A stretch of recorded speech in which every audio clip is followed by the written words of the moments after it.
મારું નામ અમન છે. હું રડતી આંખો સાથે હોસ્પિટલના કોરિડોરમાં બેઠો હતો. દુઃખ એટલું મોટું હતું કે જાણે દિલમાંથી નીકળવાનું જ નામ નહોતું લેતું. મારી સાથે મારી માતા અને મારી નાની બહેન પણ હાજર હતી. તે પણ ભાભીની તબિયતને કારણે ખૂબ પરેશાન હતી. અમે ત્રણેય ખામોશ નજરોથી ફક્ત એકબીજાને જોઈ રહ્યા હતા. ભાભીની તબિયત તો દિવસે ને દિવસે બગડતી જતી હતી. માતા ભાભી માટે ખૂબ પ્રાર્થના કરી રહી હતી અને મારી બહેન વારંવાર ભાભીના રૂમની બારી પાસે જઈને તેમને જોઈ આવતી હતી. હું પણ આમથી તેમ ટહેલતો રહેતો હતો. આખરે મારી ભાભી એક મોટી તકલીફમાંથી પસાર થયા હતા. જ્યારે તેમણે પોતાનો દીકરો ગુમાવ્યો હતો ત્યારથી જ તે પોતાના હોશ ગુમાવી બેઠા હતા. તેમને ખબર નહોતી કે તે ક્યાં છે, તેમની હાલત કેવી છે. તે તો બસ કોઈ બીજાની દુનિયામાં જઈ ચૂક્યા હતા. ભૈયા તો આ આઘાત સહન જ નહોતા કરી શક્યા અને દીકરાના ગુમ થવાને કારણે આ દુનિયામાંથી વિદાય લઈ લીધી હતી. જ્યારે તેમનો દીકરો ગુમ થયો ત્યારે તેમણે તેને શોધવાની ખૂબ કોશિશ કરી, પણ 2-3 દિવસ પછી તે એટલી ખરાબ રીતે હિંમત હારી ગયા કે તેમના શ્વાસ થંભી ગયા. અમે બધા ભૈયાના ગમમાં બેહાલ હતા. બીજી તરફ ભાભીની બીમારીએ બધાને પોતાની તરફ ખેંચી લીધા હતા. ભૈયાને તો અમે પહેલાં જ ગુમાવી ચૂક્યા હતા, પણ હવે ભાભીને ગુમાવવા નહોતા માંગતા. આ જ દુઃખે તે ભૈયાનો જીવ લીધો હતો, પણ હવે ભાભીનો આઘાત વધુ મોટો થઈ ગયો હતો. પહેલાં દીકરાનું ગુમ થઈ જવું અને પછી પતિના મૃત્યુએ તેમને નિસહાય કરી દીધા હતા. ભાભી રડતી હતી અને કહેતી હતી કે હવે હું ક્યાંયની નથી રહી. હું ન તો તે કોઈની સાથે વાત કરતી હતી કે ન કોઈ જવાબ આપતી હતી. ઘરના બધા લોકો તમને જોઈને ઉદાસ થઈ ગયા હતા. હર સમયે તેમની આંખોમાંથી આંસુ નીકળતા રહેતા હતા અને તે પોતાના રૂમમાં બેસી રહેતી હતી. ખાવાનું પણ ઘણી મુશ્કેલીથી ખાતી હતી. ખરેખર તેમનું દુઃખ ખૂબ મોટું હતું. એક તો તેમનો સુહાગ ઉજળી ગયો હતો અને બીજો તેમનો દીકરો જે લગ્નના પૂરા 14 વર્ષ પછી જન્મ્યો હતો તે તેમની ગોદમાં આવતા પહેલાં જ ક્યાંક ગુમ થઈ ગયો હતો. વર્ષોથી તે ખાલી ગોદ લઈને ઉપરવાળાને પ્રાર્થના કરી રહ્યા હતા કે તેમની ગોદ ભરાઈ જાય અને પોતાની સંતાનને પોતાની પાસે જોવા માંગતા હતા, પણ ભગવાનને આ પણ મંજૂર ન થઈ શક્યું. ખબર નહીં તેમના પરિવારને કોની ખરાબ નજર લાગી ગઈ કે પતિ અને દીકરો બંને તેમની દુનિયામાંથી ચાલ્યા ગયા. આજે પણ જ્યારે મને ભૈયાની યાદ આવે છે તો મારું દિલ લોહીના આંસુ રડવા લાગે છે.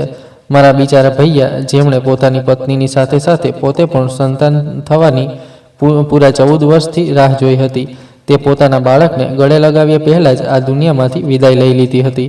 ભાભીની સારવાર ઘણા દિવસોથી ચાલી રહી હતી, પણ તેમની હાલત દિવસે ને દિવસે બગડતી જતી હતી. એવું લાગી રહ્યું હતું કે જાણે તે કોઈ ખૂબ મોટી બીમારીમાંથી પસાર થઈ રહ્યા હોય. પણ જ્યારે પણ અમે તેમને હોસ્પિટલ લઈ જતા હતા, તેમનું ચેકઅપ કરાવતા હતા, તો ડૉક્ટર એ જ કહેતા હતા કે તેમને કોઈ મોટી બીમારી નથી, બસ તેમને કોઈ ખૂબ મોટો આઘાત લાગ્યો છે જે તેમના દિલને સ્પર્શી ગયો છે. આ આઘાતે તેમના દિલ અને દિમાગ પર કાબૂ મેળવી લીધો છે. અમે સારી રીતે જાણતા હતા કે શું આઘાત છે, બલકે અમારો આખો પરિવાર જ જાણતો હતો અને આસપાસના લોકો પણ જાણતા હતા. આ ભાભી અને ભૈયા માટે એક ખૂબ મોટો આઘાત હતો કે તેમણે લગ્નના 14 વર્ષ સુધી સંતાનની રાહ જોઈ હતી. દરરોજ દરેક મંદિરમાં જઈને, દરેક ટોટકા અજમાવીને, દરેક કોશિશ કરીને સંતાન મેળવવાની કોશિશ કરી હતી. અને જ્યારે 14 વર્ષ પછી ઉપરવાળાએ તેમને આ ખુશી બતાવી તો ઉપરવાળાએ તેમની ગોદમાં એક પ્યારો દીકરો આપી દીધો. ગોદમાં સંતાન આવતા જ ખબર નહીં કિસ્મતે તેમની સાથે શું ખેલ ખેલ્યો કે ભૈયાના ગયા પછી તો ભાભી વધુ તૂટી ગયા હતા. પહેલાં તો તે પોતાના દીકરાને કારણે હર સમયે રડતા રહેતા હતા, પણ 2-4 દિવસ પછી ભૈયા પણ તેમને છોડીને ચાલ્યા ગયા હતા. દુનિયા માટે તે વિધવા થઈ ચૂક્યા હતા. ત્યારથી જ તેમનું માનસિક સંતુલન ખરાબ થવા લાગ્યું હતું. તે ક્યારેક તો બિલકુલ ઠીક થઈ જતા હતા અને ક્યારેક તો મોટી જ અજીબોગરીબ હરકતો કરવા લાગતા હતા. બિલકુલ પાગલો જેવી હરકતો કરતા, જેમ કોઈ માનસિક દર્દી હોય. પણ મારી ભાભી પાગલ નહોતા, તે બિલકુલ ઠીક હતા. આખરે તેમના લગ્નને 15 વર્ષ થઈ ચૂક્યા હતા અને અમારા બધાની સાથે તેમણે ક્યારેય ન તો કંઈ ખરાબ કર્યું હતું, ન ખરાબ વિચાર્યું હતું, બલકે તે તો ખૂબ સમજદાર સ્ત્રી હતા. અમે તેમને ડૉક્ટર પાસે લઈ જતા હતા તો તે કહેતા હતા કે તેમને બીજી કોઈ બીમારી નથી, બલકે ફક્ત ગમ લાગેલું છે જે તેમને અંદર સુધી તોડી રહ્યું છે. ભાભી માટે હું ખૂબ પરેશાન હતો. તે મારા ભાભી નહીં, બલકે મારી માતા હતા. હું તેમને મારી માતા સમાન સમજતો હતો. જ્યારે તે લગ્ન કરીને અમારા ઘરે આવ્યા હતા તે સમયે હું ખૂબ નાનો હતો, કારણ કે હું મારા ભૈયાથી પૂરા 12 વર્ષ નાનો હતો. એટલે ભાભીએ મને બિલકુલ બાળકોની જેમ ઉછેર્યો હતો. જ્યારે ભૈયા અને ભાભીને લગ્ન થયા હતા તો હું અને મારી નાની બહેન ખૂબ ખુશ હતા. ત્યારે મારી નાની બહેન 7 વર્ષની હતી અમે ભૈયાના લગ્નની ખૂબ મજા માણી હતી. પછી ભાભી પણ એવા આવ્યા હતા કે વખાણ કરવા લાયક. તેમને ક્યારે અમને પરાયા નહોતા સમજ્યા. હંમેશા અમને બધાને પોતાના હૃદયથી લગાવીને રાખ્યા.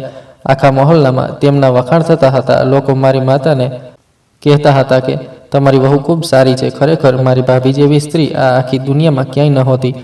તે માતાને ક્યારેય મારું કોઈ કામ નહોતા કરવા દેતા, બલકે પોતે જ મારા બધા કામ કરી દેતા હતા. તેમના ઘરમાં આવ્યા પછી માતા તો જાણે દરેક જવાબદારીમાંથી ફ્રીઝ થઈ ગયા હતા. મારી માતા પોતાને ખૂબ નસીબદાર સમજતી હતી કે તે એક એવી સાસુ છે જેમને દીકરી સમાન વહુ મળી છે. આખરે આ દયાળુ સ્ત્રીએ મને માતા જેવો પ્રેમ આપ્યો હતો અને તેમના અમારા ઘરમાં પગ મૂકવાથી અમારા ઘરમાં ચારે તરફ ખુશીઓ ફેલાઈ ગઈ હતી. ભાભી કહેતા હતા કે તું મારા માટે મારી સંતાન સમાન છે. જો કે મારી માતા જીવંત હતા, પણ માતા વૃદ્ધાવસ્થાને કારણે અવારનવાર બીમાર રહેતા હતા. ભાભી તેમની સેવા કરવામાં પણ કોઈ કસર છોડતા નહોતા. ત્યારે તો ભાભી મારું ધ્યાન રાખતા હતા. જ્યારે પણ હું કોલેજથી પાછો આવતો તો તે મારું ખાવા પીવાનું બધું તૈયાર કરીને પહેલેથી જ રાખી દેતા હતા. તેમને મારા બધા કામોની પહેલાંથી જ ફિકર રહેતી હતી. તે ભૈયાના બધા કામ પણ એ જ રીતે કરતા હતા. તે મારા કપડાં પોતે જ ધોયા કરતા હતા અને મારા રૂમની સફાઈ પણ પોતે જ કર્યા કરતા હતા. અહીં સુધી કે મારી અલમારી પણ સેટ કરી દેતા હતા. મારી નાની બહેન કીર્તિનું પણ તેમણે ખૂબ ધ્યાન રાખ્યું હતું, કારણ કે મારી બહેન ઘરમાં સૌથી નાની હતી અને બધાની લાડકી હતી. તેને પણ ભાભીએ માતા બનીને ઉછેરી હતી.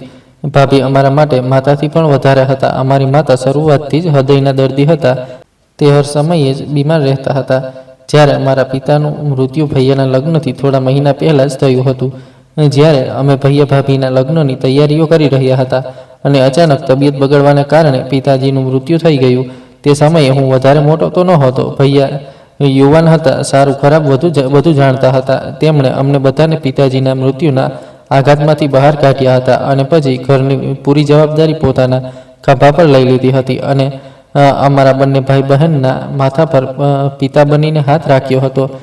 પિતાજીના ગયા પછીથી જ માતા બીમાર રહેવા લાગ્યા હતા. પણ જ્યારે ભાભી ઘરમાં આવ્યા તો ઘરમાં ખુશીઓ વધારો થઈ ગયો હતો. એટલે ભાભીને જ આખું ઘર સંભાળવું પડતું હતું, કારણ કે પૂરી જવાબદારી તેમના હાથમાં હતી. અને સૌથી મોટા દુઃખની વાત એ હતી કે તે પોતાની જિંદગીથી ખુશ પણ નહોતા, કારણ કે તેમના લગ્નને ધીમે ધીમે સમય વીતવા લાગ્યો હતો. આસપાસના લોકો, સગા સંબંધીઓ તેમને મહેણા મારવા લાગ્યા હતા કે હજી સુધી તમારી ગોદ ખાલી છે, હજી કોઈ ખુશખબરી નથી સંભળાવી. પણ આ બધું મારા ભૈયા ભાભીના હાથમાં તો નહોતું. તે બંને ફક્ત કોશિશ જ કરી શકતા હતા, પ્રાર્થના કરી શકતા હતા કે તેમને ત્યાં સંતાન થઈ જાય. તેમના હાથમાં કોઈ પણ નહોતું. લોકોની વાતોથી મારી ભાભી ખૂબ દુઃખી થઈ જતા હતા. તેમની સાથે જેટલા લોકોના લગ્ન થયા હતા બધાની પાસે 1-2 બાળકો હતા. જો કોઈની ગોદ ખાલી હતી તો તે મારા ભૈયા ભાભી હતા. બસ આ જ દુઃખ તેમની ખુશીઓમાં ખલેલ પહોંચાડતું હતું. પછી સમય પસાર થતો ગયો અને તેમના લગ્નને ઘણા વર્ષો થઈ ચૂક્યા હતા અને હજી સુધી તેમને ત્યાં સંતાન નહોતી થઈ. પણ તેમ છતાં ઘણા વર્ષો પછી જઈને ઉપરવાળા તેમના પર મહેરબાન થઈ ગયા હતા અને તેમની ગોદ ભરી દીધી હતી. આ ખુશી કોઈ મોટા ચમત્કારથી ઓછી નહોતી. ભાભી તો રડતા રડતા કહી રહ્યા હતા કે મેં તો માતા બનવાની આશા જ છોડી દીધી હતી, પણ ઉપરવાળો કોઈને નિરાશ નથી કરતો. હું હોસ્પિટલમાં પડેલી એક બેન્ચ પર બેઠો હતો અને આ બધું વિચારી રહ્યો હતો અને મારી આંખોમાંથી પણ આંસુ નીકળી રહ્યા હતા. અમારું આખું ઘર જ ભાભીને કારણે ખૂબ પરેશાન હતું. ભૈયાને ગયાને તો હજી 3 વર્ષ વીતી ચૂક્યા હતા. એટલે ઉપરવાળાએ અમને ધીરજ આપી દીધી હતી. પણ ભાભીની આ સ્થિતિ વારંવાર અમને ભૈયા અને અમારા ભત્રીજાની યાદ અપાવી દેતી હતી. હું બેન્ચ પર બેઠો એક તરફ જોવા લાગ્યો હતો. ત્યાં ઘણા બધા લોકો આવી જઈ રહ્યા હતા. કોઈ ખૂબ ખુશ હતું તો કોઈ ખૂબ આઘાતમાં હતું. કોઈનું કોઈ પોતાનું એ જ હોસ્પિટલમાં તેને એકલો છોડીને ચાલ્યું ગયું હતું, તો કોઈ સંતાન પામીને ખૂબ ખુશ હતું. ખરેખર હોસ્પિટલ એક એવી જગ્યા છે જ્યાં ખુશી અને દુઃખ બંને એકસાથે જોવા મળે છે. કોઈ પોતાના પ્રિયની લાશ લઈને જઈ રહ્યું હોય છે તો કોઈ માસૂમ બાળકને લઈને તેનો ચહેરો ખુશીથી ઝૂમી રહ્યું હતું. હું ત્યાં જ બેઠો લોકોને જોવા લાગ્યો કે અચાનક મારી નજર એક માસૂમ 4 વર્ષના બાળક પર પડી, જેનું ધ્યાન મારી તરફ હતું. તે પાસે રાખેલા ડસ્ટબિનમાંથી કંઈક ખાવાનું શોધી રહ્યો હતો. તેની હાલત ખૂબ ખરાબ હતી. તેણે ગંદા કપડાં પહેર્યા હતા, પગમાં ચપ્પલ પણ નહોતી. તે બાળકને જોઈને મને દયા પણ આવી હતી અને પ્રેમ પણ. આ દુનિયામાં કંઈ નહીં, પણ ઘણા બધા બાળકો એવા પણ હોય છે જેમની પાસે ખુશીઓ હોતી નથી, પહેરવા માટે કપડાં હોતા નથી, ખાવા માટે ખાવાનું હોતું નથી, જે દરેક પ્રકારની ખુશીથી વંચિત હોય છે. તે બિચારા લાવારીસની જેમ જિંદગી ગુજારી રહ્યા હોય છે. અને કેટલાક માતા પિતા એવા પણ બદનસીબ હોય છે જેમની પાસે બધું હોય છે પણ તેમના બાળકો હોતા નથી.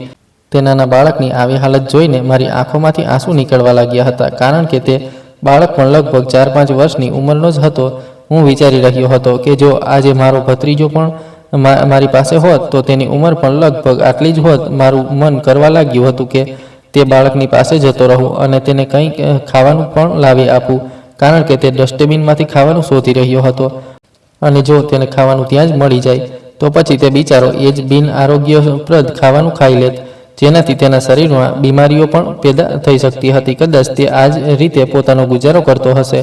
મને તેના પર ખૂબ પ્રેમ આવ્યો હતો. તે બાળકની હાલત મારાથી જોવાઈ રહી નહોતી. તે બિચારો સતત ડસ્ટબિનમાંથી કંઈક શોધવાની કોશિશ કરી રહ્યો હતો.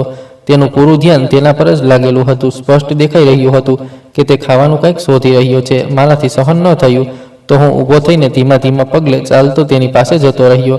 ઘણીવાર સુધી તેણે મારી તરફ નહોતું જોયું, કારણ કે તેનું પૂરું ધ્યાન શોધખોળ કરવામાં હતું. હું બિલકુલ તેની નજીક ઊભો રહીને તેને ધ્યાનથી જોઈ રહ્યો હતો. તે હવે ડસ્ટબિનમાંથી એક સડેલું કેળું કાઢીને ખાવા લાગ્યો. આ જોઈને તો મારી આત્મા ધ્રુજી ઉઠી. અમે કેવા લોકો છીએ! અમારા હોવા છતાં પણ તે બાળક અને ખબર નહીં બીજા કેટલા બાળકો લાવારીસની જેમ જિંદગી ગુજારી રહ્યા હતા અને કચરાપેટીમાંથી ખાવાનું કાઢવા મજબૂર છે. પહેલાં મેં વિચાર્યું કે આ બાળકને હું પોતાની સાથે જ હોસ્પિટલની કેન્ટીન પર લઈ જાઉં છું અને તેને કંઈક ખવડાવી દઉં છું જેથી તેનું પેટ ભરાઈ જાય. પણ પછી મેં વિચાર્યું કે પોતે જ જઈને કંઈક લઈ આવું છું. મેં તે બાળકને ત્યાં જ છોડી દીધો હતો, કારણ કે હું જોઈ રહ્યો હતો કે તે કેટલી વારથી ત્યાં જ હાજર હતો. હું જાણતો હતો કે તે અહીંથી ક્યાંય નહીં જાય, એટલે હું ઝડપી પગલાં સાથે કેન્ટીન તરફ આવી ગયો હતો. ત્યાંથી મેં જલ્દીથી એક જ્યુસની બોટલ ખરીદી અને કેટલાક ફ્રૂટ્સ લઈ લીધા હતા અને સાથે સાથે બાળક માટે ચોકલેટ અને કેટલાક ચિપ્સનો પેકેટ પણ ખરીદી લીધા હતા. અને તે બધી વસ્તુઓ એક શોપરમાં લઈને હું તેની તરફ આવી ગયો હતો. મેં જોયું કે તે બાળક હજી પણ ત્યાં જ હાજર હતો, પણ તેણે તે સડેલું કેળું નહોતું ખાધું, બલકે તે તેની પાસે જ રાખેલું હતું. અને તેમ છતાં તે કચરાપેટીમાં કંઈક શોધવાની કોશિશ કરી રહ્યો હતો. તેની આવી હાલત પર તો મારા રૂવાણા ઊભા થઈ ગયા હતા અને ફરીથી મારી આંખોમાં આંસુ આવી ગયા હતા. હું તો તેને જોઈને પોતાના જ બધા દુઃખ દર્દ ભૂલી ગયો હતો. મને આ બાળક પર ખૂબ પ્રેમ આવી રહ્યો હતો. તે માસૂમ બાળક હતો જેનો ચહેરો પણ માસૂમ દેખાઈ રહ્યો હતો. તે ડસ્ટબિનમાંથી અડધા ખાધેલા ફ્રૂટ્સ કાઢી રહ્યો હતો. હવે તેની પાસે ફક્ત તે સડેલું કેળું જ નહોતું, બલકે અડધું ખાધેલું સફરજન પણ હાજર હતું. મેં સામાનનો શોપર એક તરફ રાખી દીધો હતો અને ઘૂંટણીએ પડીને તેની નજીક જઈને બેસી ગયો. તે મારી તરફ મોઢું કરીને ઊભો હતો અને પછી મને જોવા છતાં પણ તે ત્યાંથી જવા લાગ્યો હતો. પણ મેં તેને અવાજ લગાવી અને તેનો હાથ પકડી લીધો હતો. એક જ ઝટકે તેને પોતાના ગળે લગાવી લીધો. હું તેને પોતાના ગળે લગાવીને ધ્રુસકે ધ્રુસકે રડી રહ્યો હતો. મને એવું લાગી રહ્યું હતું કે જાણે મારો તેની સાથે કોઈ ઊંડો સંબંધ હોય. જેવી મારી નજર તેની ગરદન પર હાજર કાળા નિશાન પર ગઈ તો મારું મગજ સણસણવા લાગ્યું હતું. તે બિલકુલ એવું જ નિશાન હતું જેમ મારા ભૈયા ભાભીના દીકરાની ગરદન પર હતું.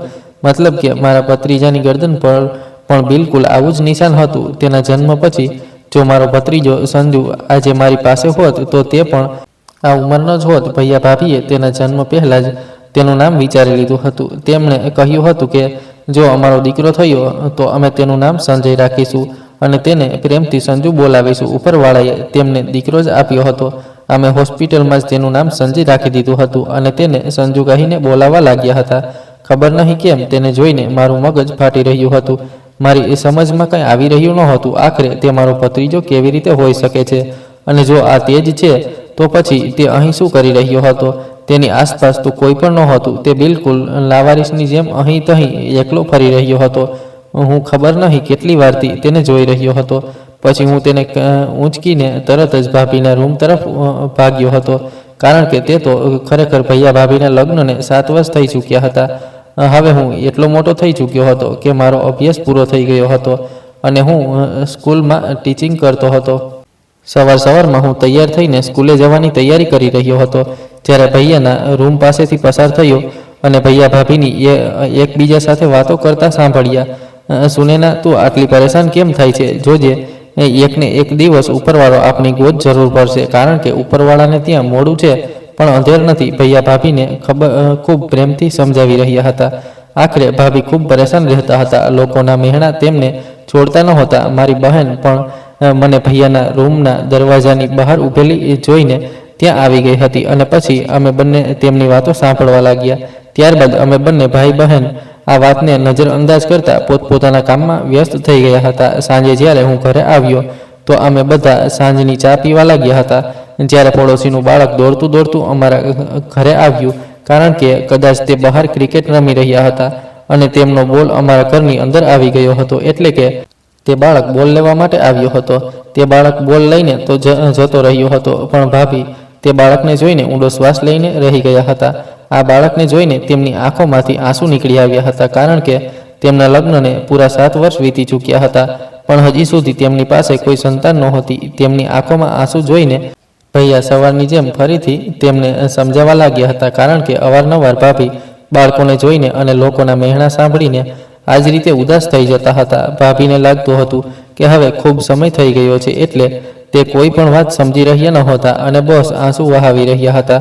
હવે તેમની સહન શક્તિ પૂરી થઈ ચૂકી હતી અને તેમને એવું જ લાગતું હતું કે હવે તે ક્યારે માતા નહીં બની શકે. તેમના લગ્નને ઘણો લાંબો સમય વીતી ચૂક્યો હતો અને હજી સુધી તે વાંજણી જ હતી. મહોલ્લાની સ્ત્રીઓ પણ એ જ કહેતી હતી કે જે સ્ત્રી માતા ન બની શકે તે વાંજણી જ હોય છે. મેં કહ્યું, ભાભી તસલ્લી રાખો, એકને એક દિવસ અમારા ઘરમાં પણ રોનક હશે. અમારા ઘરમાં પણ બાળકની કિલકારી ગૂંજશે. મારી નાની બહેન સીમા પણ ભાભી પાસે જઈને બેસી ગઈ હતી અને તેમને ગળે લગાવતા તેમને સમજાવવા લાગી. અમે બધા ભાભીને ખૂબ પ્રેમ કરતા હતા, એટલે તેમની તકલીફને ખૂબ સારી રીતે સમજતા હતા. પણ ભાભી સીમાની કોઈ વાત સાંભળી જ નહોતા રહ્યા. તેમની આંખોમાંથી સતત આંસુ વહી રહ્યા હતા. તેમને ઉદાસ જોઈને અમે બધા લોકો ઉદાસ થઈ જતા હતા. મારાથી પણ તેમની આ હાલત જોવાઈ રહી નહોતી. ભૈયા તો હવે ખામોશ થઈ ગયા હતા અને પોતાનું માથું પકડીને બેસી ગયા હતા, કારણ કે તે પણ પરેશાન હતા. મેં કહ્યું, ભાભી, ભગવાન માટે તમે પરેશાન ન થાઓ. ઉપરવાળાથી આશા ન છોડો. જોજો, એકને એક દિવસ હું મારા ભત્રીજાને મારી ગોદમાં રમાડીશ અને પછી જોજો તમે કે અમે બધા મળીને તમને કેટલા હેરાન કરીશું. ઉદાસ ચહેરા સાથે હું તેમને સમજાવવા લાગ્યો હતો. હું ઈચ્છતો હતો કે કંઈ પણ કરીને મારા ભાભી અને ભૈયાનું મોઢું ઠીક થઈ જાય, કારણ કે ભૈયાનો ઉદાસ ચહેરો જોઈને અને ભાભીની આંખોમાં આંસુ જોઈને મારા ચહેરા પર પણ ઉદાસી છવાઈ ગઈ હતી. તે બંને જ પતિ પત્ની અમારા ઘરનું અને અમારી ખુશીનું ખૂબ ધ્યાન રાખતા હતા અને ભાભી તો અમારા માટે બિલકુલ માતા જેવા હતા. બલકે તે તો માતાનું પણ ખૂબ ધ્યાન રાખતા હતા, કારણ કે માતા હવે કોઈ કામ કરવાને લાયક રહ્યા નહોતા. તેમની તબિયત દિવસે ને દિવસે ખરાબ થતી જઈ રહી હતી. હવે તો તેમને દમની બીમારી પણ થઈ ગઈ હતી અને ખાંસતા ખાંસતા તેમનો ખરાબ હાલ થઈ જતો હતો અને તેમને શ્વાસ ન આવવાની ફરિયાદ હવે હંમેશા રહેવા લાગી હતી. તે મોટે ભાગે પોતાના રૂમમાં જ રહેતા હતા. પહેલાં તો ઘરના બધા કામ એકલા ભાભી જ કર્યા કરતા હતા, પણ હવે જ્યારે મારી બહેન યુવાન થઈ હતી તો તે પણ ભાભી સાથે મળીને ઘરના બધા કામ કરાવતી હતી અને સાથે સાથે માતાની દેખભાળ પણ બંને જ કર્યા કરતી હતી. હું ભૈયાને સમજાવવા લાગ્યો કે ભૈયા, ભાભીનું દિલ તો ખૂબ નાનું છે, પણ તમે તો ખૂબ સમજદાર છો. તમે તો ઉદાસ ન થાઓ. ભૈયાએ કંઈ ન કહ્યું, બસ એક દેખાડાભરી મુસ્કાન પોતાના ચહેરા પર સજાવીને ત્યાંથી ઉઠીને ચાલ્યા ગયા હતા. પછી હું ભાભીને સમજાવવા લાગ્યો કે ભાભી, પ્લીઝ તમે ઉદાસ ન થાઓ. ભાભી કહેવા લાગ્યા કે અમન, હું કેવી રીતે પરેશાન ન થાઉં? અમારા લગ્નને આટલા વર્ષ વીતી ચૂક્યા છે, પણ હજી સુધી મેં કોઈ ખુશખબરી નથી સાંભળાવી. એ પડોશવાળી દીપિકાના લગ્ન અમારી 1 વર્ષ પછી થયા હતા અને તેને ત્યાં તો અત્યાર સુધીમાં 2 દીકરા પણ થઈ ગયા, પણ અમારા અહીં જુઓ, હજી સુધી કોઈ પણ બાળક નથી. અમે સંતાન વિનાના છીએ. આટલું કહીને તે આંસુ વહાવતા મારી વાતનો જવાબ આપવા લાગ્યા હતા અને સાથે સાથે પોતાના એક સગાનો પણ ઉલ્લેખ કરવા લાગ્યા હતા કે મારા દૂરના કઝિન પાસે પણ 2 દીકરા અને 1 દીકરી છે. તેમની વાત પર હું પણ ખામોશ થઈ ગયો હતો, કારણ કે તેમણે મને લાજવાબ કરી દીધો હતો. તે સાચું જ તો કહી રહ્યા હતા. ભૈયા અને ભાભી સાથે જેમના પણ લગ્ન થયા હતા તે બધાની ગોદ ભરાઈ ચૂકી હતી અને બધા પોતાની જિંદગીમાં ખૂબ ખુશ હતા. એક એ જ બિચારા બંને પતિ પત્ની હતા જે હજી સુધી સંતાન માટે તડપી રહ્યા હતા. મારાથી ભૈયા ભાભીની આ તડપ જોવાઈ રહી નહોતી. સીમા ભાભીનું દિલ બહેલાવવાની કોશિશ કરવા લાગી હતી, પણ હું મારા રૂમમાં આવીને બેસી ગયો હતો અને હજી સુધી મારા વિચાર વિમર્શમાં ભૈયા ભાભીની લાચારી જ બેસાડેલી હતી. હું અને સીમા પણ તે બંનેની વાતોથી ખૂબ પરેશાન રહેતા હતા. ભાભી અને ભૈયાએ ખબર નહીં કેટલા ડૉક્ટરોને પણ બતાવ્યું હતું. લગભગ બંનેના જ ચેકઅપ થઈ ચૂક્યા હતા. ઘણું બધું પૈસું પણ ખર્ચાઈ ચૂક્યું હતું, પણ હજી સુધી કોઈએ કોઈ આશા નહોતી અપાવી. બધા એ જ કહેતા હતા કે કોઈ પ્રોબ્લેમ નથી, તમે બંને બિલકુલ ઠીક છો, રિપોર્ટ પણ નોર્મલ આવે છે, બસ ઉપરવાળા તરફથી મોડું છે. ભાભી બિચારા દર મહિને એક નવા ડૉક્ટર પાસે જતા હતા અને ત્યાંથી પણ નિરાશ થઈને પાછા આવતા હતા, કારણ કે ડૉક્ટર પણ કંઈ કરી શકતા નહોતા. જ્યારે ઉપરવાળા તરફથી જ મોડું થઈ રહ્યું છે તો માણસ કંઈ કરી શકતો નથી. એટલા માટે જ ભાભીને દર વખતે નિરાશાનો સામનો કરવો પડતો હતો. પણ તેમની આ માયુસી અને ઉદાસી મારાથી જોવાતી નહોતી.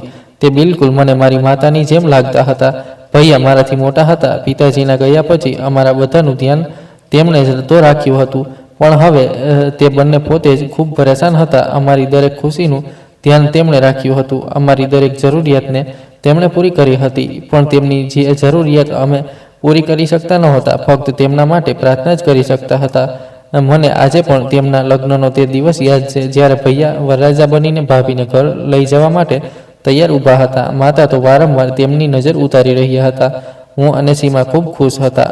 અમને એવું લાગી રહ્યું હતું કે અમારી જિંદગીની સૌથી મોટી ખુશી આજે પૂરી થવાની છે, કારણ કે અમે બાળપણથી જ ભૈયાના લગ્નના સપના જોતા આવ્યા હતા. અને જ્યારે ભાભી લગ્ન કરીને અમારા ઘરમાં આવ્યા હતા તો અમારી ખુશી ડબલ થઈ ગઈ હતી, કારણ કે પહેલાં તો અમને સમજતા હતા કે અમારા ભાભી પણ બીજી સ્ત્રીઓ જેવા જ હશે, કારણ કે મારા મિત્રો અવારનવાર મને તેમના ભાભીઓ વિશે જણાવતા રહેતા હતા, જે હર સમયે ઝઘડો કરતી હતી અને પોતાના પતિને લઈને અલગ થઈ ગઈ હતી અને માતા પિતાને પણ મહત્ત્વ નહોતી આપતી. પણ અમારા ભાભી તેમનાથી ખૂબ અલગ હતા. તે તો એક સંસ્કારી અને સમજુ સ્ત્રી હતા. તે પોતાનો આરામ ભૂલીને અમારી નાની નાની જરૂરિયાતોનું ખૂબ ધ્યાન રાખતા હતા. તેમણે ક્યારેય પણ ભૈયા પાસે કોઈ ફરમાઈશ નહોતી કરી. પણ મારા ભૈયા પણ ખૂબ સારા હતા. એટલી સારી પત્ની મળી ગયા પછી દરેક રીતે પોતાની પત્નીનું ધ્યાન રાખતા હતા. દરેક જરૂરિયાત પોતાની પત્નીની પૂરી કર્યા કરતા હતા. હું હર સમયે જ ભૈયાને એ જ કહેતો હતો કે ભૈયા, તમે ખૂબ ભાગ્યશાળી છો. પાછલા જન્મમાં જરૂર તમે કોઈ પુણ્યનું કામ કર્યું હશે, ત્યારે જ તો તમને આટલી સારી પત્ની મળી છે. મારી વાત પર ભૈયા હસીને મને વઢી નાખતા હતા, કારણ કે હું હર સમયે જ ભાભીને છંછેડતો રહેતો હતો. ભાભીને અમે તેમના પિયર પણ નહોતા જવા દેતા, કારણ કે ભાભી ઘરથી ચાલ્યા જતા હતા તો અમારું મન નહોતું લાગતું.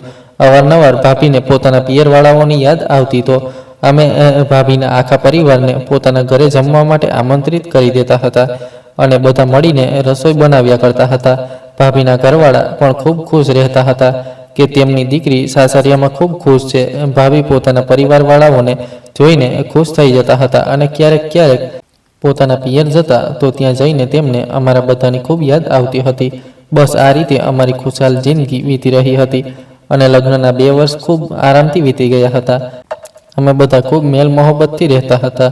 પણ ધીમે ધીમે ભાભી અને ભૈયાના દિલમાં સંતાનની કમી પેદા થવા લાગી હતી, કારણ કે જેમ જેમ તેમના લગ્નને સમય વીતતો જતો હતો તેમને બાળકની કમી મહેસૂસ થવા લાગી હતી અને લોકો પણ તેમને વારંવાર પૂછતા હતા કે હજી સુધી કોઈ બાળક કેમ નથી થયું.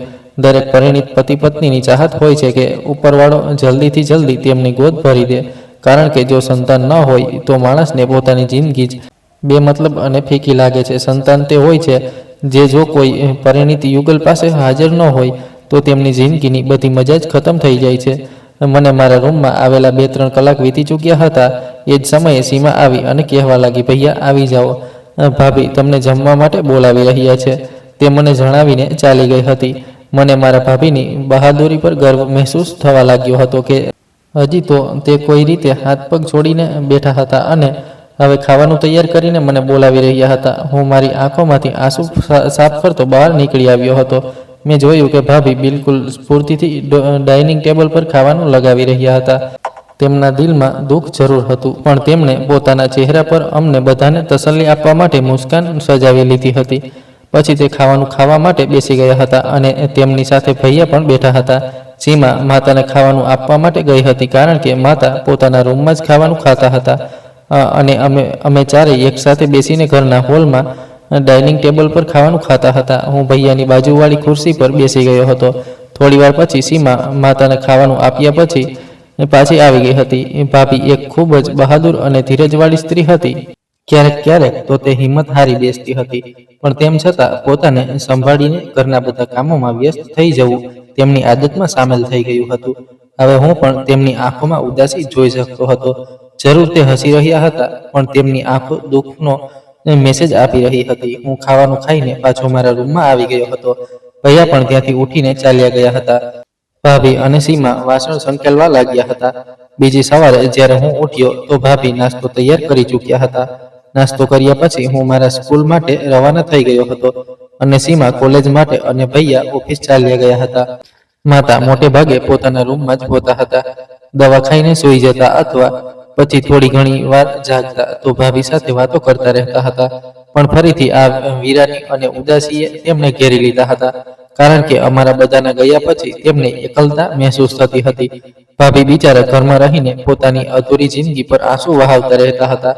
અમે બધા જ્યારે ઘરે પાછા આવી જતા તો જરૂર તે ઘરના કોઈ ખૂણામાં બેસીને આંસુ વહાવી રહ્યા હોત, પણ અમને જોતા જ તરત ત્યાંથી ઊભા થઈ જતા અને એમ જાહેર કરતા હતા કે તે બિલકુલ ઠીક છે. પણ અમે તેમની આ હાલતને જોઈને તરત સમજી જતા હતા કે જરૂર તે પોતાની ન થનારી સંતાન વિશે જ વિચારી રહ્યા હતા. આજે જ્યારે હું સીમાને કોલેજથી લઈને ઘરે પહોંચ્યો તો એક બીજી મુસીબત અમારી રાહ જોઈ રહી હતી. ભૈયા પણ ઘર પર હાજર હતા અને ભાભીને મનાવવાની કોશિશ કરી રહ્યા હતા, પણ તે તો સતત રડી રહ્યા હતા. તે રડતા રડતા પોતાના પતિને કહી રહ્યા હતા કે રમન, મારો શું કસૂર છે? મેં તો નથી કહ્યું કે મારે ત્યાં બાળક ન હોય, પણ બધા લોકો મને જ મહેણા મારે છે કે હું વાંજણી છું.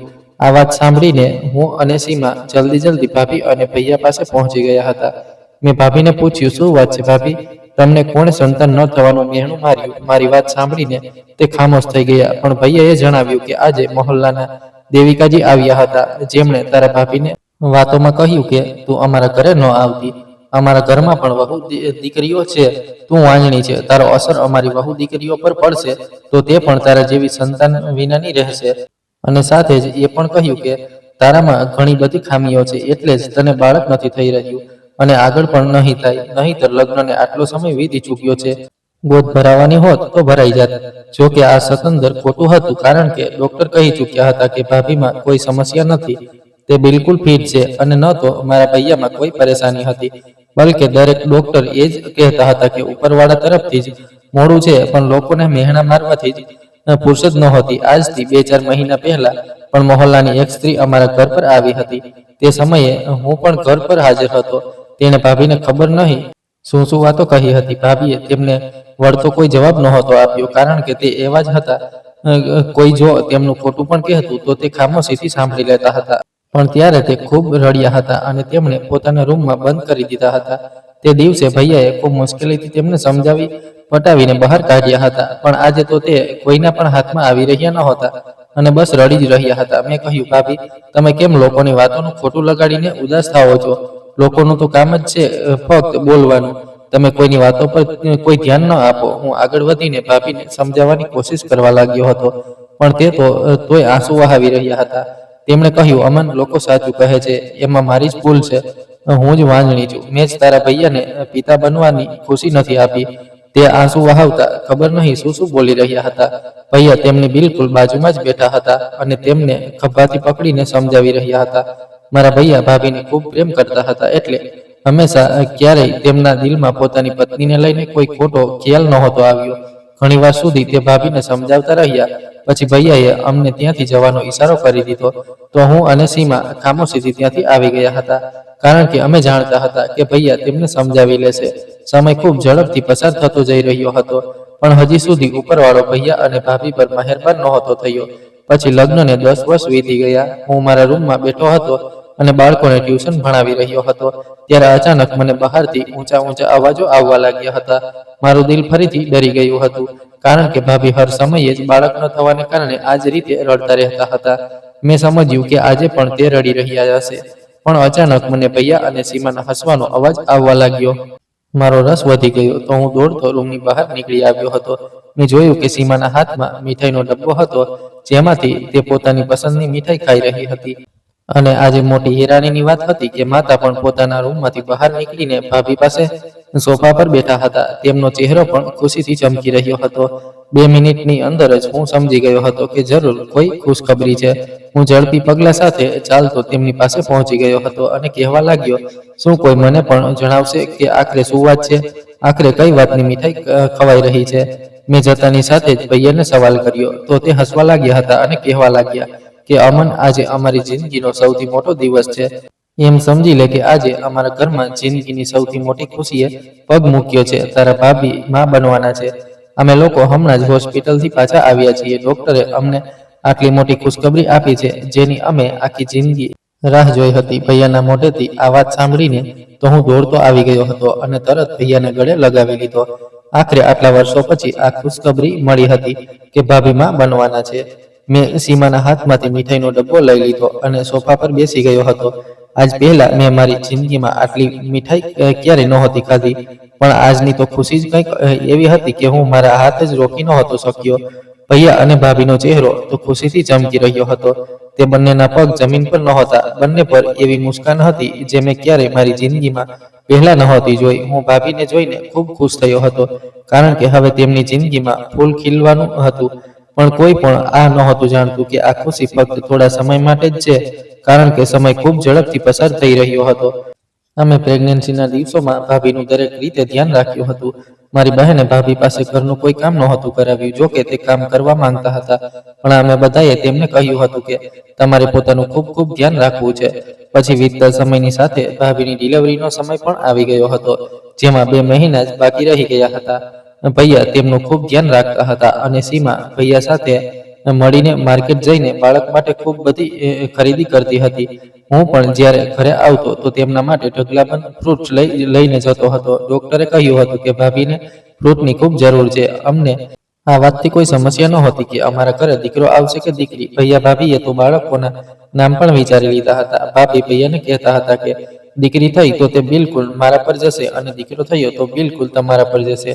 બંને મળીને ખૂબ ખુશ થતા હતા, કારણ કે એક તો તે બંનેને ખૂબ લાંબા સમય પછી સંતાનની ખુશી મળી હતી અને પછી તે બંને ઈચ્છતા હતા કે દીકરો હોય કે દીકરી અમને ખુશીથી સ્વીકાર છે.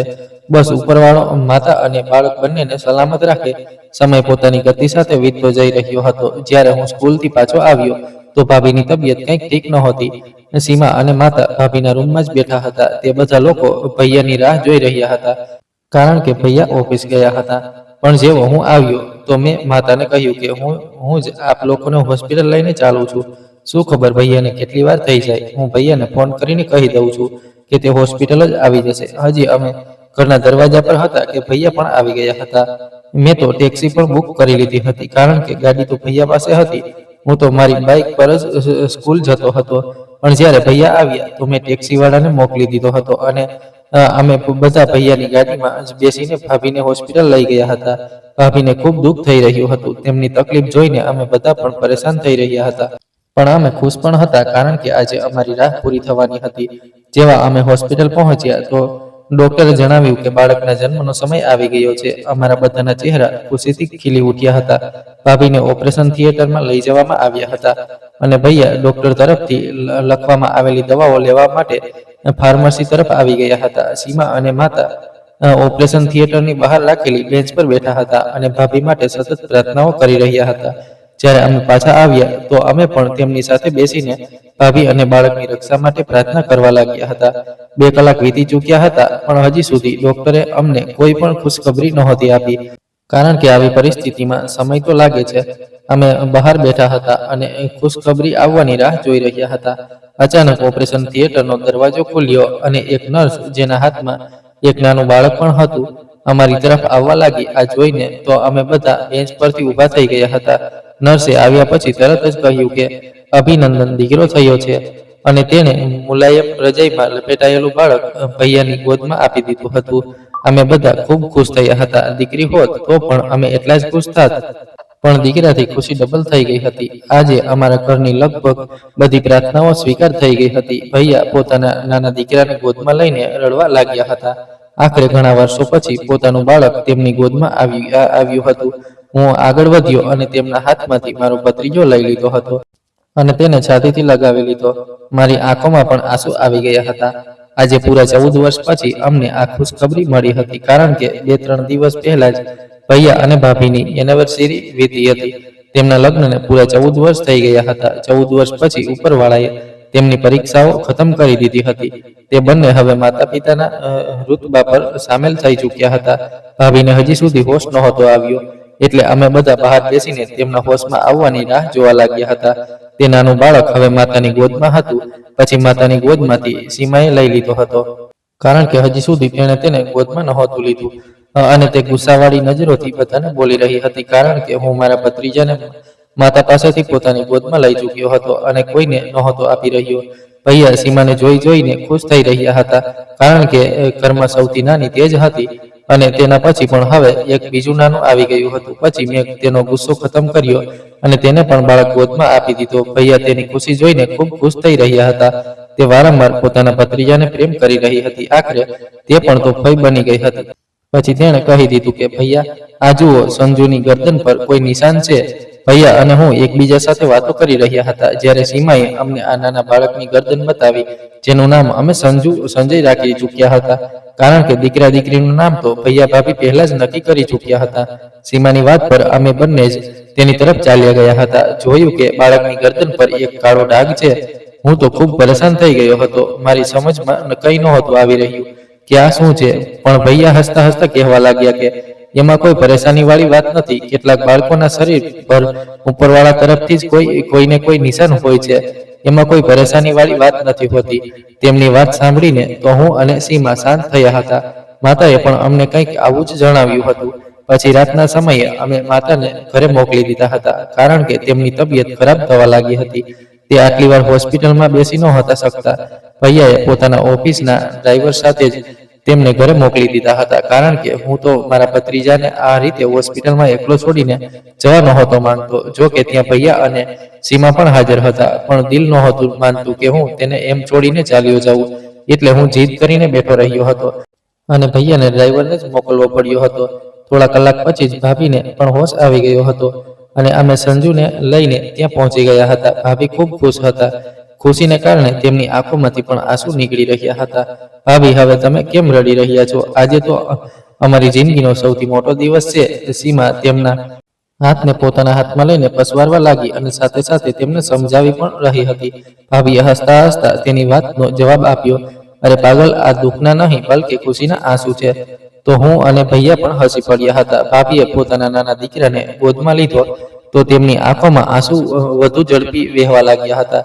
ખરેખર સંતાન ખૂબ મોટી વસ્તુ છે, જેના વિના દરેક માણસની જિંદગી અધૂરી છે. અમે પણ ત્યાં જ ઊભા હતા કે એક ડોક્ટર અને 2 નર્સ ત્યાં આવી ગયા હતા અને અમને બહાર જવાનું કહી દીધું, કારણ કે હજી ભાભીની તબિયત બિલકુલ ઠીક નહોતી થઈ. ડોક્ટરે એ પણ કહ્યું હતું કે તેમણે 3-4 દિવસ માટે હોસ્પિટલમાં જ રહેવું પડશે. હું અને ભૈયા બહાર નીકળી આવ્યા હતા. સીમા ત્યાં જ બેઠી રહી હતી. જો કે ડોક્ટરે તેને પણ જવાનું કહ્યું હતું, પણ તે હઠીલી બનીને ત્યાં જ બેઠી રહી ગઈ. અને પછી ડોક્ટર તેનું હઠીલાપણું જોઈને ખામોશ થઈ ગયા. મારું દિલ પણ ચાહી રહ્યું હતું કે હું મારા ભત્રીજા પાસે રોકાવું, પણ ભૈયા મને બહાર લઈ આવ્યા હતા. થોડી વાર પછી સીમા પણ બહાર નીકળી આવી હતી અને કહેવા લાગી કે તમે લોકો ઘરે ચાલ્યા જાઓ, હું ભાભી પાસે અહીં છું. અમારું દિલ તો નહોતું કરી રહ્યું, પણ અમારું અહીં રોકાવું પણ જરૂરી નહોતું, કારણ કે હજી 2-3 દિવસ ભાભીને અહીં જ રહેવાનું હતું. અમે પણ વિચાર્યું હતું કે અમે ઘરે આરામ કરવા માટે ચાલ્યા જઈએ છીએ. હું અને ભૈયા ત્યાંથી આવી ગયા હતા. અમને હજી ત્યાંથી આવેલા 2 કલાક જ વીત્યા હતા કે સીમાનો ફોન આવ્યો. તે રડી રહી હતી અને કહી રહી હતી કે સંજુનું કંઈ ખબર નથી પડી રહી. ભૈયા, જલ્દીથી અહીં હોસ્પિટલમાં આવી જાઓ. સંજુ ક્યાં ગુમ થઈ ગયો છે? તેણે આ વાત કહીને ફોન બંધ કરી દીધો હતો. તેણે કોલ મને કર્યો હતો. ભૈયા પણ બિલકુલ મારી સાથે જ બેઠા હતા, પણ મેં કોલ સ્પીકર પર રાખેલો હતો, એટલે તેમણે પણ બધી વાત સાંભળી લીધી હતી. અમારી સમજમાં કંઈ આવી રહ્યું નહોતું કે સીમાએ શું કહ્યું છે. જો કે અમે તેની બધી વાત સાંભળી ચૂક્યા હતા, પણ અમારું મગજ આ વાતને સમજવાને લાયક નહોતું અને અમે માતાને જણાવ્યા વિના જ બંને ભાઈ ઘરેથી નીકળી આવ્યા હતા. 10 મિનિટની અંદર જ અમે હોસ્પિટલ પહોંચી ગયા, કારણ કે હોસ્પિટલ અમારા ઘરથી ખૂબ વધારે દૂર તો નહોતું. ગાડીમાં અમને બસ 10 મિનિટ જ લાગી હતી. જ્યારે અમે હોસ્પિટલ પહોંચ્યા તો સીમા ખૂબ ખરાબ રીતે રડી રહી હતી. ભાભી તો હજી સુધી હોશમાં પણ નહોતા આવ્યા. કારણ કે ડોક્ટરે તેમને રાત્રે ઊંઘની દવા આપી દીધી હતી, કારણ કે તેમને ખૂબ વધારે પીડા થઈ રહી હતી. સીમાએ અમને જણાવ્યું કે જ્યારે ડોક્ટરે ભાભીની ઊંઘની દવા આપી હતી તો તે સૂઈ ગયા હતા અને સીમા પણ વોશરૂમ જવા માટે તેમના રૂમમાંથી બહાર નીકળી આવી હતી. સંજુ ભાભી પાસે બેડ પર જ સૂઈ રહ્યો હતો, પણ જ્યારે સીમા વોશરૂમમાંથી પાછી રૂમમાં આવી તો ત્યાં સંજુ હાજર નહોતો. ત્યારથી જ તે પાગલોની જેમ આખી હોસ્પિટલમાં તેને શોધી રહી હતી, પણ તેનો ક્યાંય કંઈ પતો જ નહોતો ચાલ્યો. આ સાંભળીને તો અમારું મગજ શૂન્ય થઈ ગયું. અમને વિશ્વાસ જ નહોતો આવી રહ્યો કે આ બધું શું થઈ ગયું. આખરે આવું કેવી રીતે થઈ શકતું હતું. એ જ સમયે હું અને ભૈયા ભાભીના રૂમમાંથી બહાર નીકળી આવ્યા હતા અને વિચારી રહ્યા હતા કે હવે અમારે શું કરવું છે. સીમા તો આખી હોસ્પિટલ જ શોધી ચૂકી હતી, પણ સંજુનું કંઈ ખબર નહોતી પડી. હવે અમારે જ તેને શોધવાનો હતો. અમે પાગલોની જેમ આખી હોસ્પિટલમાં તેને શોધવા લાગ્યા હતા, કારણ કે અમારી સમજમાં નહોતું આવી રહ્યું કે અમે તેને બીજે ક્યાં શોધીએ. તે નાનું બાળક પોતે તો ચાલીને ક્યાંય ન જઈ શકે. જરૂર તેને કોઈએ કિડનેપ કર્યો હતો. આખી રાત એમ જ વીતી ગઈ હતી અને બીજા દિવસની પણ સવારથી સાંજ થઈ ચૂકી હતી, પણ અમે તેને શોધવામાં નિષ્ફળ રહ્યા હતા. ભાભીને પણ હોશ આવી ગયો હતો અને તેમને તો હોબાળ જ મચાવી દીધો હતો. અમે તેમને સમજાવતા રહ્યા કે સંજુ મળી જશે. આ સમયે તમારી તબિયત ઠીક નથી, તમારે ટેન્શન નથી લેવાનું. પણ તે કોઈની કોઈ વાત નહોતા સાંભળી રહ્યા અને બસ રડિયા જ ચાલી જઈ રહ્યા હતા. ભૈયાની હાલત પણ હવે ખરાબ થઈ જઈ રહી હતી. તેમની આવી હાલત મારાથી પણ જોવાઈ રહી નહોતી. તે હવે આગળ વધુ ચાલી શકતા નહોતા. તે હોસ્પિટલમાં જ એક બેન્ચ પર બેસીને આંસુ વહાવવા લાગ્યા હતા. ભૈયા, તમે પ્લીઝ ન રડો, આશા ન છોડો. જુઓ, સંજુ જરૂર મળી જશે. હું ભૈયાને ખોટી તસલ્લી આપવા લાગ્યો હતો. ભૈયાએ કહ્યું કે અમન, તે નાનું બાળક, આપણો દીકરો આખરે ક્યાં જઈ શકે છે? જરૂર કોઈએ તેને કિડનેપ કરી લીધો છે અને એકવાર જ્યારે બાળકો ખોવાઈ જાય છે તો પછી ફરી ક્યારેય પાછા નથી મળતા. તે આંસુ વહાવતા મને કહેવા લાગ્યા હતા. હું જાણતો હતો, કારણ કે આવા અકસ્માતો હોસ્પિટલમાં પહેલા પણ થતા રહેતા હતા, પણ આજ સુધી અમારા પરિવારમાં આવો કોઈ અકસ્માત નહોતો થયો. માતા પણ ઘણીવાર હોસ્પિટલ આવી ચૂક્યા હતા. તેમનો પણ રડી રડીને ખરાબ હાલ હતો, પણ અમારી પરેશાની તે સમયે વધી ગઈ હતી જ્યારે ભૈયા બેહોશ થઈ ગયા. ડોક્ટરે તેમને ચેક કર્યા તો કહ્યું કે તે આ સમયે ખૂબ મોટા આઘાતમાં છે. આ જ કારણે તે પોતાના પર કંટ્રોલ રાખી શકતા નથી.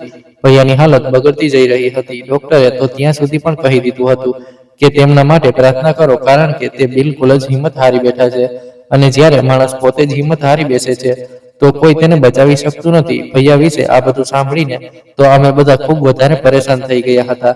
2-3 દિવસ ભૈયા ભાભી સાથે હોસ્પિટલમાં જ એડમિટ રહ્યા હતા, પણ ચોથા દિવસે તે આ આઘાત સહન ન કરી શક્યા અને હાર્ટ એટેકને કારણે તેમનું મૃત્યુ થઈ ગયું. તે દિવસે ભાભી તો પોતાના હોશ જ ખોઈ બેઠા હતા. ત્યારથી લઈને અત્યાર સુધી તે આ દુનિયાથી બિલકુલ જ બેગાના થઈ ગયા હતા. સંજુને ગુમ થઈએ પૂરા 4 વર્ષ વીતી ચૂક્યા હતા, પણ હજી સુધી તેમના ગમમાં થોડી પણ કમી નહોતી આવી. તે બિલકુલ પાગલો જેવી હરકતો કરતા રહેતા હતા, પણ ક્યારેક ક્યારેક તે એવી સમજદારીની વાતો કરતા હતા કે અમે સમજતા હતા કે તેમની તબિયત ઠીક થઈ ગઈ છે, પણ ફરીથી તે પોતાની એ જ સ્થિતિમાં પાછા ચાલ્યા જતા હતા. હું જેવો જ આ 4 વર્ષના બાળકને લઈને ભાભી પાસે આવ્યો તો તે તરત તેને ઓળખી ગયા હતા. જોકે તે પોતાના હોશમાં નહોતા, પણ પોતાનું લોહી કોણ નથી ઓળખતું. તે તેને ગળે લગાવીને ધ્રુસકે ધ્રુસકે રડી રહ્યા હતા. સીમા અને માતા પણ ત્યાં જ બેઠા હતા. સીમાએ આ બાળકની ગરદન પર તે નિશાન જોયું તો કહેવા લાગી કે ભૈયા, આ તો આપણો સંજુ જ છે. તેની ગરદન પર બિલકુલ એવું જ નિશાન છે જે તેના જન્મના સમયે અમે જોયું હતું. બિલકુલ તે જ કાળો ડાઘ. ભાભી સંજુને ગળે લગાવીને રડી રહ્યા હતા, પણ તે બાળક અજીબ નજરોથી અમને બધાને જોઈ રહ્યો હતો, કારણ કે અમે બધા તેના માટે અજાણ્યા હતા.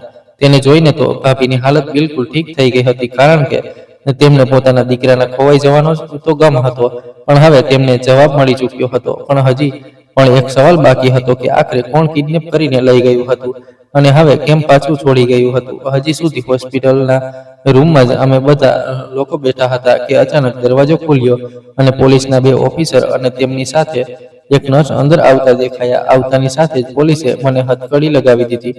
હું હેરાન નજરોથી તેમની તરફ જોવા લાગ્યો હતો અને ગભરાતા કહેવા લાગ્યો કે મારી શું ભૂલ છે, મેં શું કર્યું છે, કારણ કે પોતાના હાથમાં હથકડી જોઈને મારા પગ નીચેથી જમીન સરકી ગઈ હતી.